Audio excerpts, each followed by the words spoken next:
Hi, everyone here and around the world, and all of your wonderful pets. It's good to be back with you live, but we have a technical problem that is making it difficult for the chat. But we've decided we're going to continue going ahead with the program. Chocolate and Fluffy are with me. And I wanted to also thank and announce we are close to breaking through 285,000 subscribers at this Earthfiles YouTube channel. I am so grateful for all of your great support.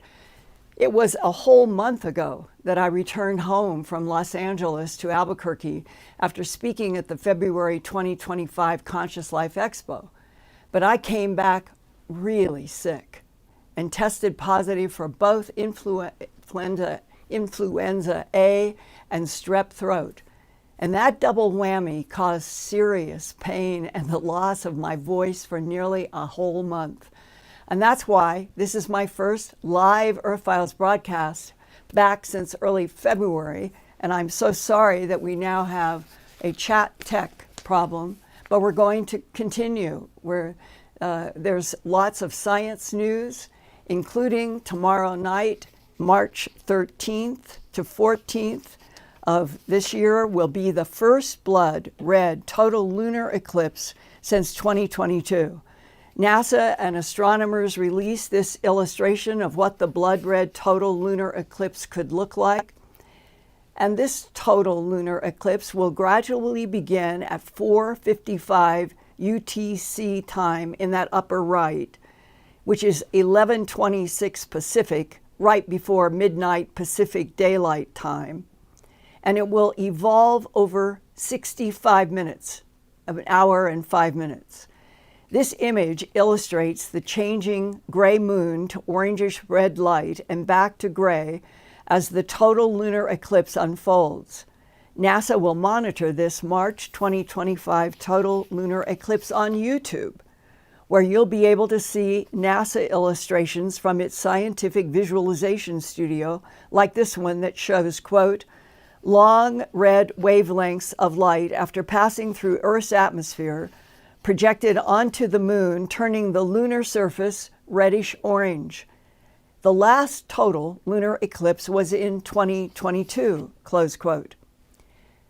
The ancient Egyptians believed that when a person died, their soul or Ba had a deep appreciation for life on Earth and wanted to leave the dead biological body in order to travel in a new form of existence beyond matter Earth into what the Egyptians called the afterlife.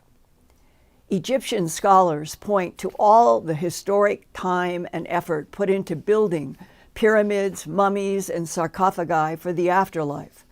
The implication is that ancient Egyptians had a deep appreciation for life on Earth and deep desires to continue consciousness in Earth's special afterlife. In 2017, documentary filmmaker and author Daniel Drasin produced this video, Calling Earth, about humans trying afterlife communications. In his documentary, Dan shared many mysterious audio recordings of afterlife voices. And then by 2023, Dan produced this valuable book, A New Science of the Afterlife, Space, Time, and the Consciousness Code, that is available at Amazon.com. In his book, Chapter 11 is titled Ram Dass Going Home.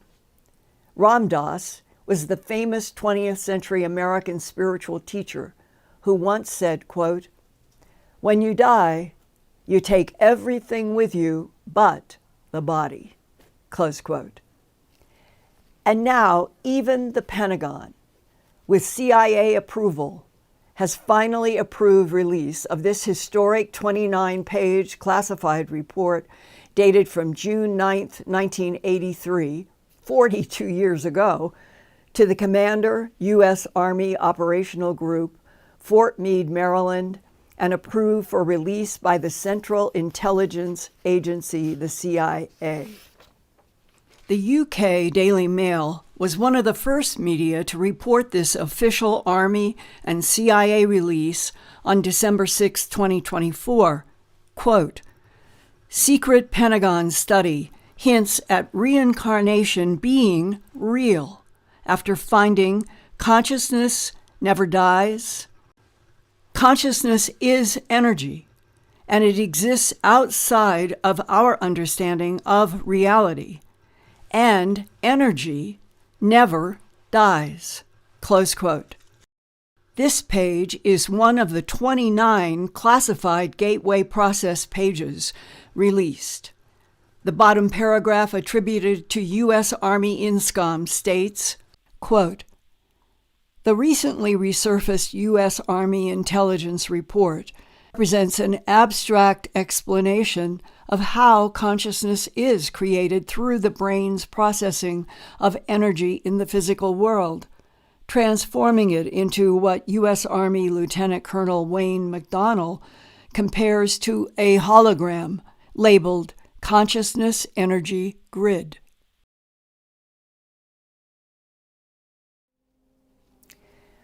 The consciousness research was taught here at the Monroe Institute in Charlottesville, Virginia, where CIA, NSA, DIA, and other military intelligence operatives were trained in what is called the Gateway Experience, created and taught by Robert Allen Monroe, a well-known radio broadcaster and pioneer in researching consciousness and remote viewing. Allegedly, the Monroe Institute, quote, "bolstered the case for reincarnation profoundly. When consciousness returns to the absolute realm outside space-time, it brings with it all the memories it has accumulated through experience in reality. So memories pass on from life to life via reincarnation. Many cases have involved children under the age of 5 who claim to remember memories of a previous life they claim to have lived." Close quote. Dan, I welcome you to Earthfiles and wonder if you could start by explaining what provoked you to do a new science of the afterlife. Go to Amazon and just search on the word afterlife in the books department, and something like 20,000 results come up. What is afterlife? What is before life? Physical life may be the footnote to a much larger, infinite chain of experience. Even terms like afterlife make it seem as if what we call the afterlife is just a trivial appendage attached to our real lives. Like, kids used to pin that tail on the donkey. It's like we're putting this little coda at the end of physical life. But I don't think it works that way at all. I think our physical life is much longer and larger chain of experience. Work that I did on investigating animal mutilations and UFOs and extraterrestrials starting back in 1979 up to today. It's been 45 years. One of the most important subjects that opened up was the recycling of souls in and out of bodies in tube containers on what appeared to be huge, gigantic craft. After my 2-volume book, Glimpses of Other Realities, Volume 1 and 2, came out, I started getting color illustrations by mail of people who had seen tubes with bodies, extraterrestrial bodies, human bodies, raising the question in their minds, what are these bodies doing in the glass tubes? Who is controlling what is happening to them? Is this reincarnation? Or is reincarnation something much bigger that the extraterrestrials are a part of as well in their craft? That's a really good quote. Suggests that our perspective on things is really very small in the scheme of things. If you've read Whitley Strieber's latest book, The Fourth Mind, yes, one of the most interesting and I think seminal phrases in the whole book with respect to ETs is that they use bodies like we use clothing. Right. If that's true, and if they can get here from there in zero time, they're already beyond the space-time matrix as we know it. their sense of identity is connected much more, perhaps exclusively, with their consciousness in space and time. So they can be flexible in ways that we can't. I don't understand their particular motives. To me, it's fairly obvious that our visitors, to use Whitley's term, are way ahead of us in terms of their own identity. And their ability to move in dimensions and matter universes. I have spent time the last year talking with people in science about, can you please explain to me what an extraterrestrial would mean when they say we go from dimension 3 to dimension 5 in order to get to dimension 11 and back to dimension 2 and do it all in 55 seconds.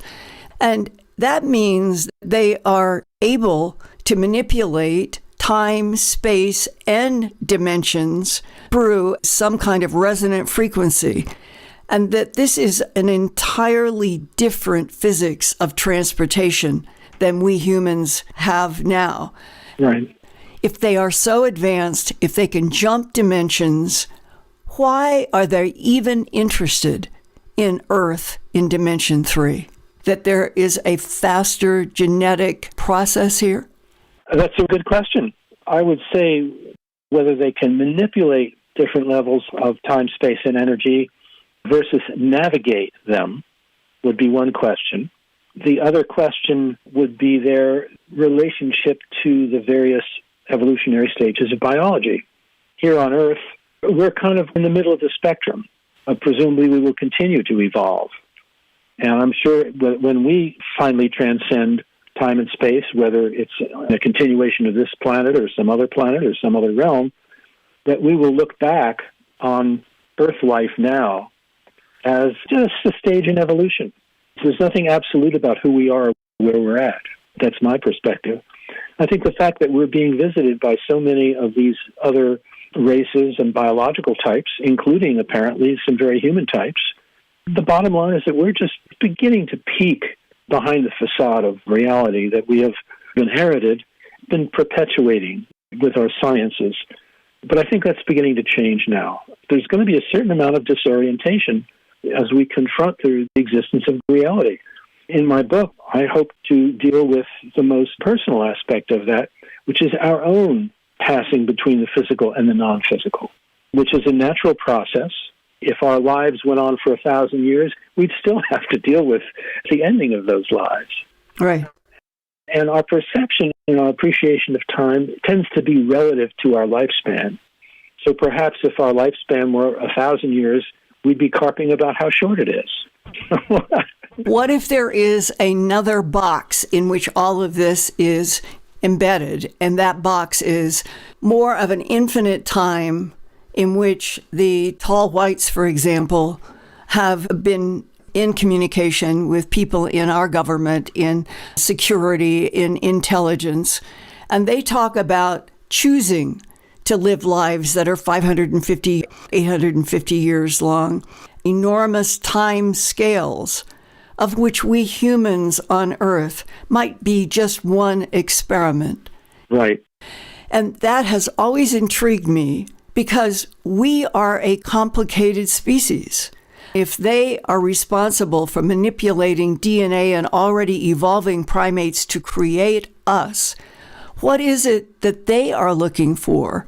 And why is it that during this evolutionary process, they are not shaking their hand to our hand and saying, we want to introduce ourselves. We have been involved in your planet for a very long time, but we now want to share with you some of what we are doing and what we have learned. Wouldn't that be a refreshing way to meet extraterrestrials instead of through human abductions and animal mutilations? I agree, absolutely. The overall question of the experiment, I think, is an important one because experiments can't be tampered with up until a certain point. And since we don't know what they're looking for, we don't know whether the experiment has come to that point of maturity. Another question that seems fairly obvious to me is that with so many different types and species observed over the last 100 years, we don't know who's in charge. We don't know that anyone's in charge. We don't know that this is simply an experiment in observation. Or a huge battle going on, as has been described, between reptilians, tall whites, blondes, that we are in the middle of their war. That very well may be. From our point of view, the evidence would appear to support that as one possibility. When we think of war, we can only project it in terms of our own experience. I'm as curious as you are. You have a quote in your book from 300 BCE. Birth is not a beginning.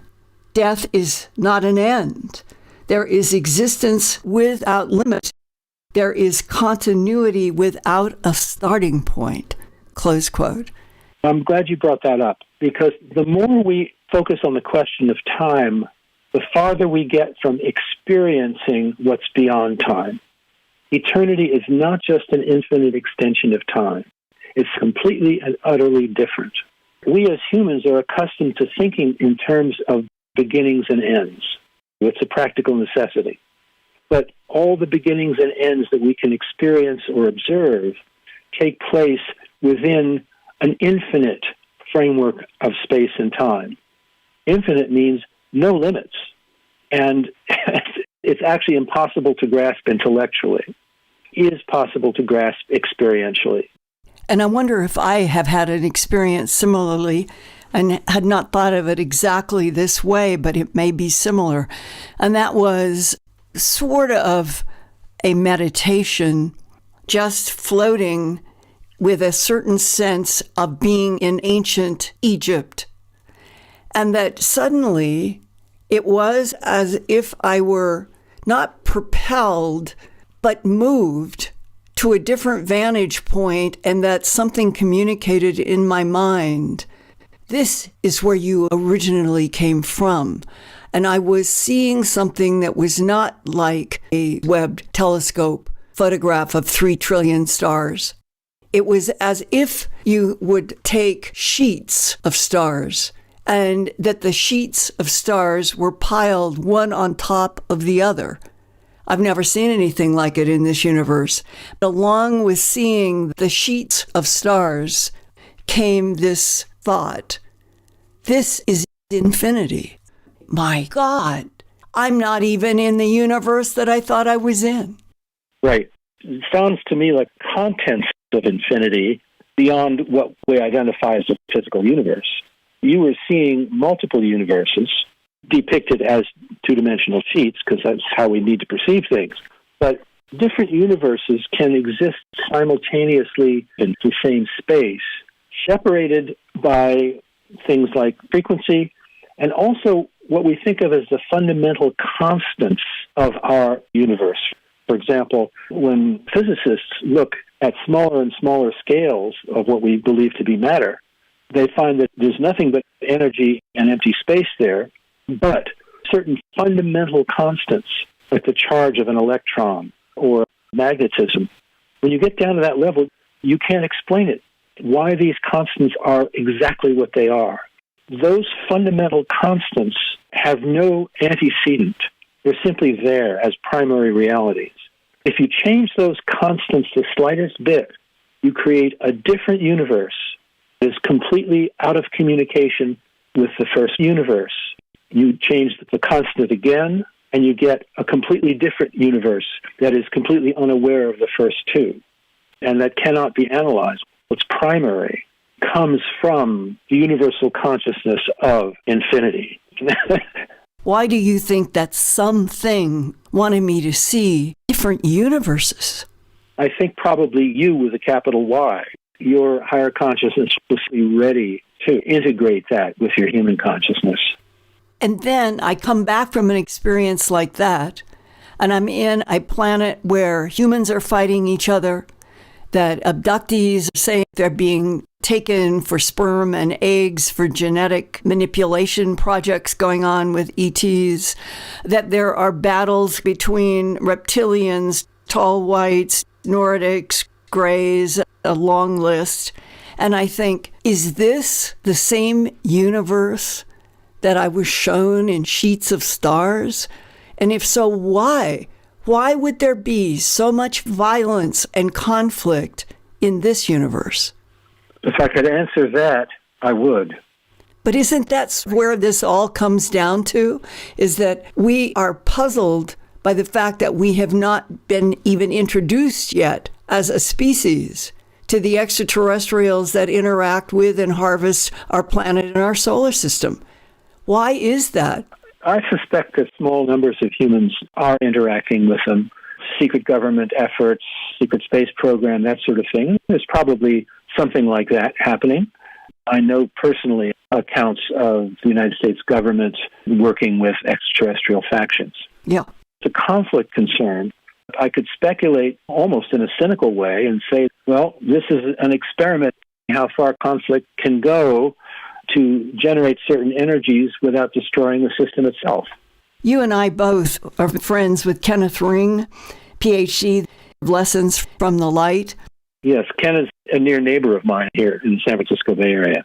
And I'm quoting from the back of your excellent book, A New Science of the Afterlife, Space, Time, and the Consciousness Code, in which your top quote in yellow, by dismantling the structures of an outworn materialistic worldview, Dan Drasin reveals that the afterlife constitutes a legitimate arena of scientific research.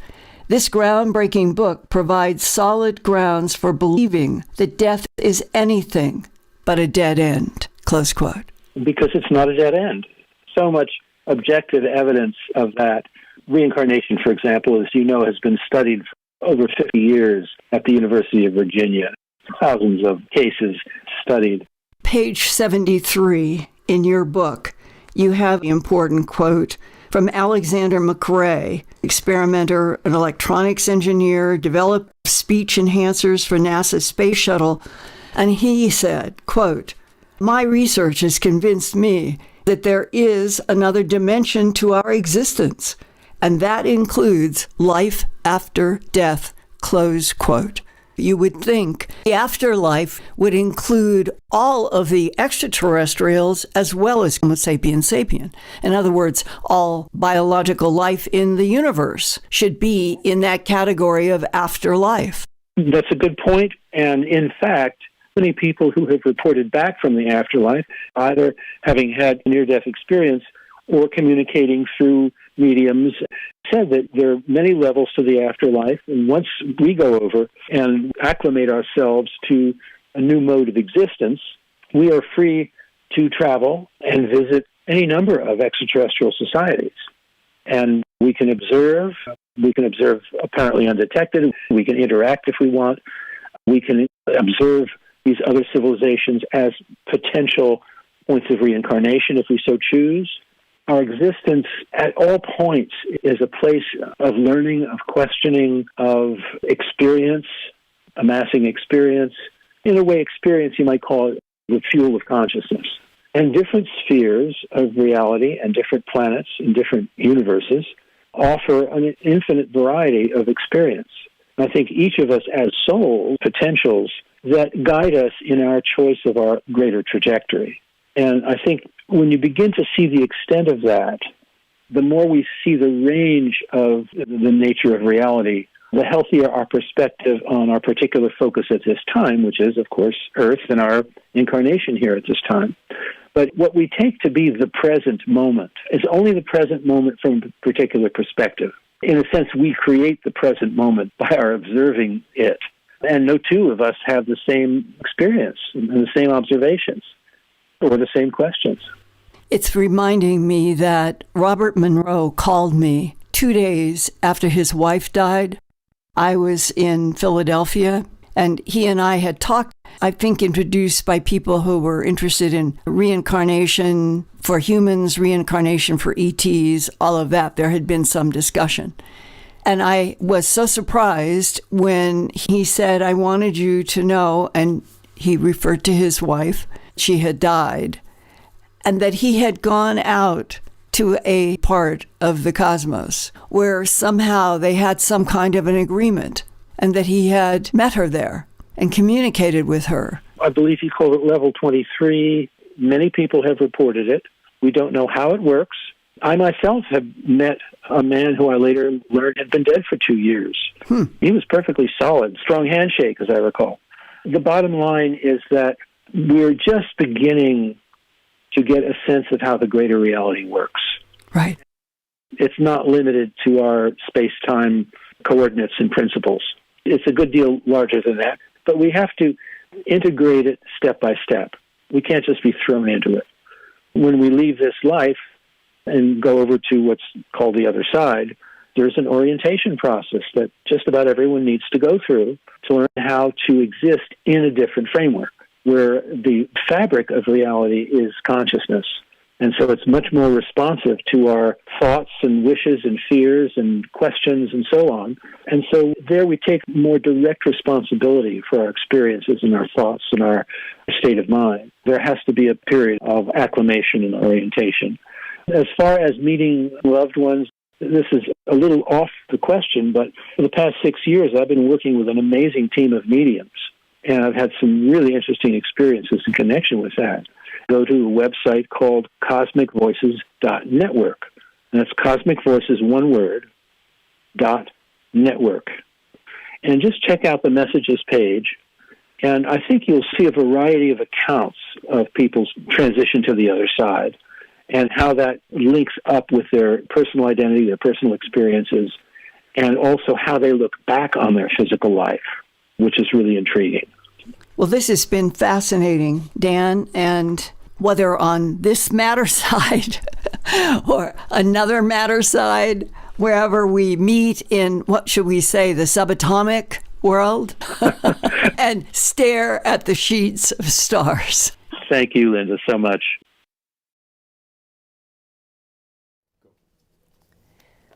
Because of chat technical problems tonight, and my hope that I can hear from a lot of you about this important, specific Earthfiles program, Ian is standing by to help reply to your questions and through comments tonight. And we'll do more about this next week as well, because it's the whole huge subject that I think is so important and relevant to Homo sapiens sapien as a species on Earth today, that everything that we have just been sharing with you on the screen, and of all things to have technical problems. But I want to share something else. For several years now, my audio transcriber is Casey Hannon. He's just great. And he lives in the Midwest, and after several years of working with him, I value his perspective on my recorded interviews. And after this one with Dan Drasin, Casey added this note to the transcript that he sent back to me, quote, "Linda, there are so many great concepts and ideas here, including one that oddly gave me some peace. Dan mentioned that humans have to understand things through beginnings and endings in order to have the experience of being human. To help, it's intrinsic to the experience of life in a human body, which is why it's so hard to fathom certain aspects of the universe that we're in. We humans tend to ask how it began and how it will end, so it really helped me to hear Dan liken the life to death to life cycle more like a circle. There is no beginning, no end. Everything exists all the time at the same time, forever, on different frequencies," close quote. And I also wanted to add a comment from RF Safe News about our strange universe functioning like a hologram with layers that remind me of my Egyptian experience in the video. Quote, "If you think of the physical universe as layers of energy vibrating at different frequencies, then the human mind is like a receiver. It processes these frequencies, constructing the familiar holographic reality we experience daily. But we can change the channel through meditation or other frequency-changing processes. So the most jaw-dropping implication of the U.S. Army's secret Robert Monroe gateway into the afterlife is, quote, consciousness is an energy form. It doesn't vanish at death. Consciousness is an energy form. It merely detaches from the physical body and returns to what the Monroe Institute called the absolute, a kind of cosmic ocean in infinite potential. According to U.S. Army Lieutenant Colonel Wayne McDonnell, this study, declassified by the CIA in 2003, concludes, quote, each life we live adds to a growing library of experience etched into the fabric of our eternal consciousness.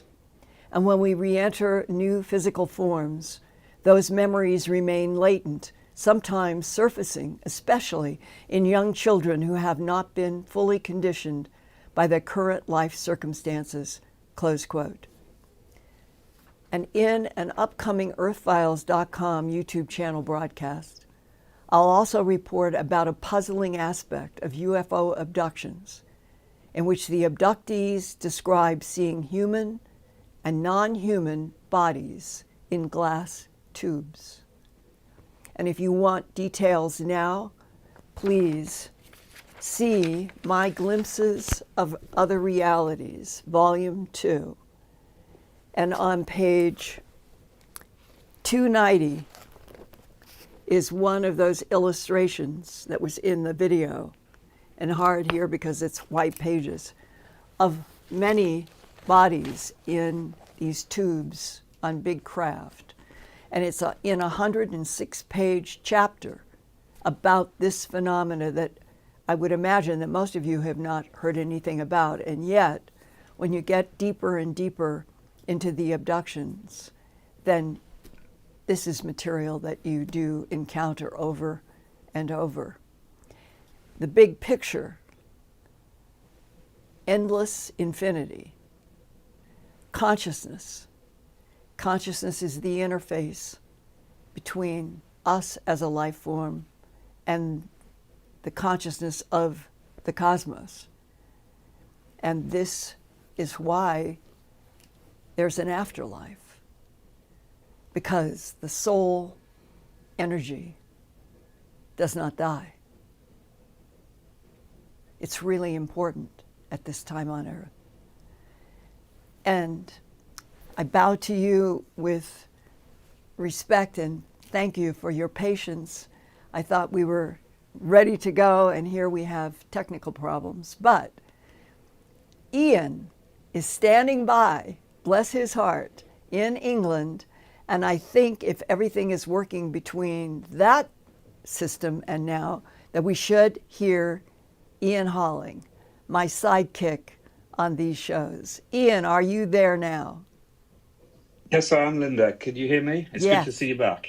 Oh, thank you. And it's beautiful to hear your voice. And I wondered at this point, in spite of these technical problems and the chat not being available live because of the technical problems, what is it that you have been seeing perhaps from people in private messages, comments, and the overall interaction? Well, I want to bring you a comment that I have received already and relating to tonight's show. I'm going to read it to you.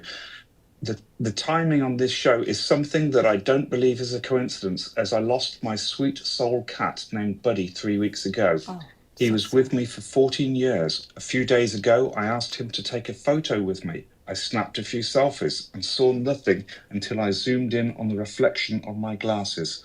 There is clearly an image of a cat. I believe that energy doesn't die with the body, it simply changes form. And that's from R. Laney. And that is reflected in this incredible document that the CIA finally released. And just to back up, this dear, dear man and the cats, we'll call it the energy relationship. I certainly feel it also with my Chocolate and Fluffy. But when you read out of this CIA cleared report, but in the actual report, and the words are so strong, energy in infinity means energy uniformly extended without limit, no beginning, no end, no location. It is a conscious force. Infinity is a conscious force without limit. It has no beginning, no end, no location. And that is why I think that the study and this release of the information, that at the moment and passing in the biological, meaning death, that the energy from all of this infinite cosmos that goes on and on, infinity, conscious force without limit, that whether you call it soul, Atma, whatever, Ba, it's part of that absolute. It's part of that infinite energy that even in this report is defined. Conscious force, infinite beings, without limit. What would this beautiful earth be like if every human related to every other human in the context that we actually are a part of infinite energy and infinite consciousness, and they cannot be destroyed? Okay, Ian, what else? Well, yes, I think that, I'm not getting any more comments at the moment. The comments will feature after this show closes out. And as you said, and I want to reiterate to our audience this evening. But we want to encourage people to communicate. And next week, I'll do something special from what you send now in whatever way you can reach Ian in messages and contact. Yes, it's probably best to post comments and questions on tonight's program in the comments section underneath this video as this video closes out. And we will read all your comments and refer any comments and questions, and we'll deal with them next week. Let's do that, Linda. And thank you, dear Ian, for your patience of hanging in there, and for Brad for hanging in there. And we will see how things continue to evolve. It may be that what might be interesting for me to do next week on Wednesday, which would be the March 19th, might be to go through whatever letters, emails, texts, messages, all of it, that you all send that might include your own experiences, like the one that I described. It was really valuable to talk with Dan Drasin because I've always been slightly haunted, I admit it, slightly haunted by that vivid experience, the vividness in my consciousness of layered sheets of stars somewhere and thought voices saying, this is where you came from. This is part of the infinity that everything is in. Those are the kinds of insights that if we all could share with each other, it might help us to get through what seems like a difficult time in the matter world on Earth now. But hopefully, you all will agape hug yourself, think of it to the world, even though it is such a fractious world now, but that what we have had a glimpse of, that when you see that question that we posted, is there reincarnation? Because energy, the soul, there is no destruction, it continues. And I just got a note from Brad. I want to make sure I understand. Have Ian mention the podcast. Ian, go ahead about what else you're trying to do to help us communicate. Yeah, let's remind our audience to like us and share, and also subscribe. Also, this edition of Earthfiles and all the editions of Earthfiles that we broadcast on YouTube are available as a podcast through wherever you get your podcasts.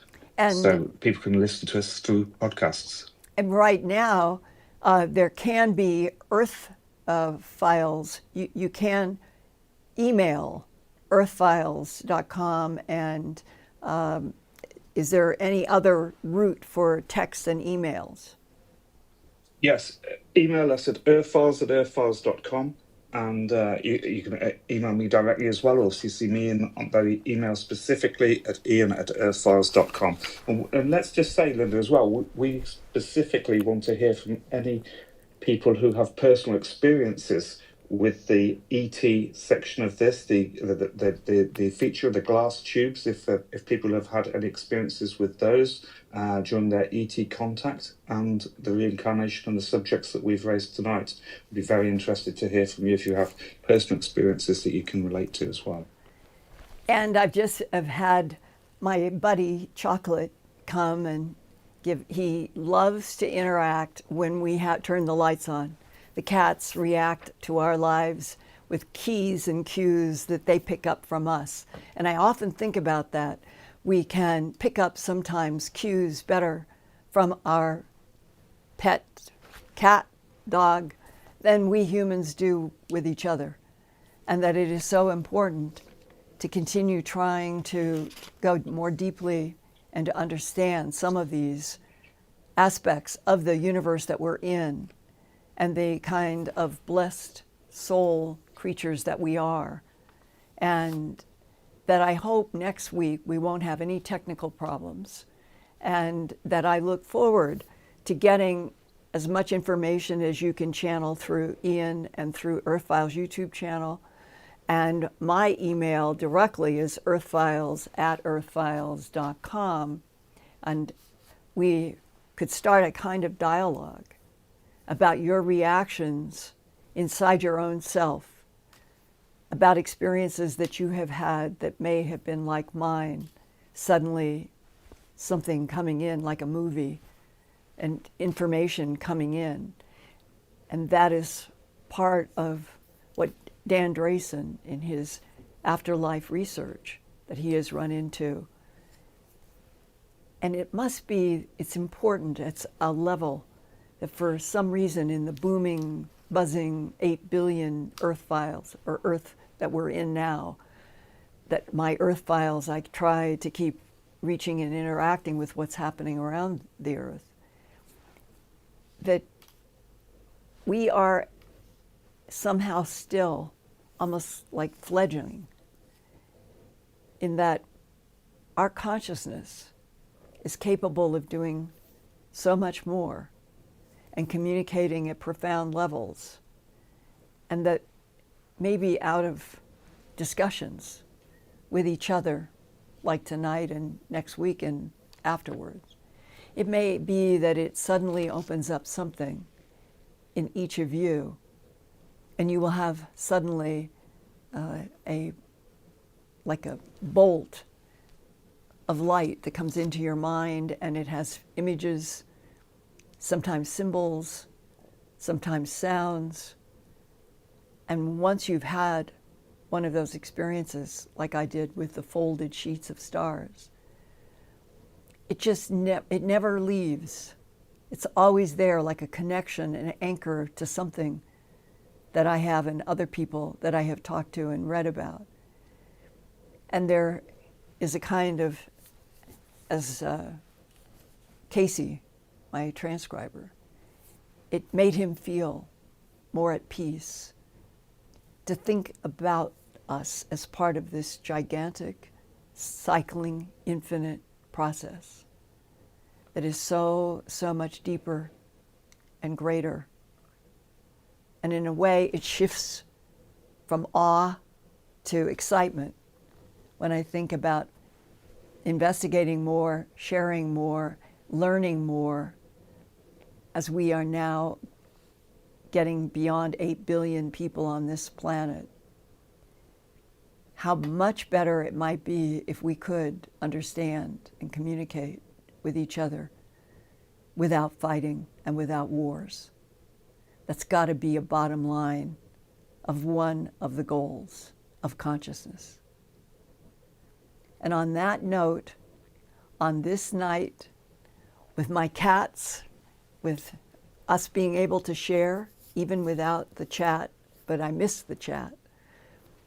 Next week, we will start and we will bring in other pieces, and hopefully everything technically will work, and that we will be back in that fast-rolling chat, and that I want to say, fellow human beings, truly, I love you in the agape hug Greek style of matter with frequencies that actually resonate if you let it.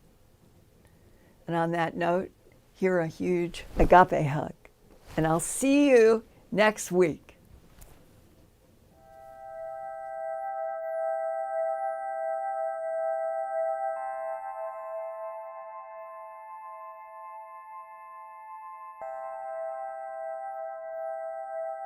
Turn on closed captions for YouTube videos by clicking the white CC button on the lower right. The default language for Linda's videos is English. If you would like to see the captions in another language, click on the white settings button next to the CC button. Select Subtitles CC and then select Auto Translate. Select a language, and the captions will now appear in that language. Sort of gone through, and they will hold their heads. I never had a cat do that before. And they'll pull against the comb, helping me get out snarls. And I think it's the best they've ever been.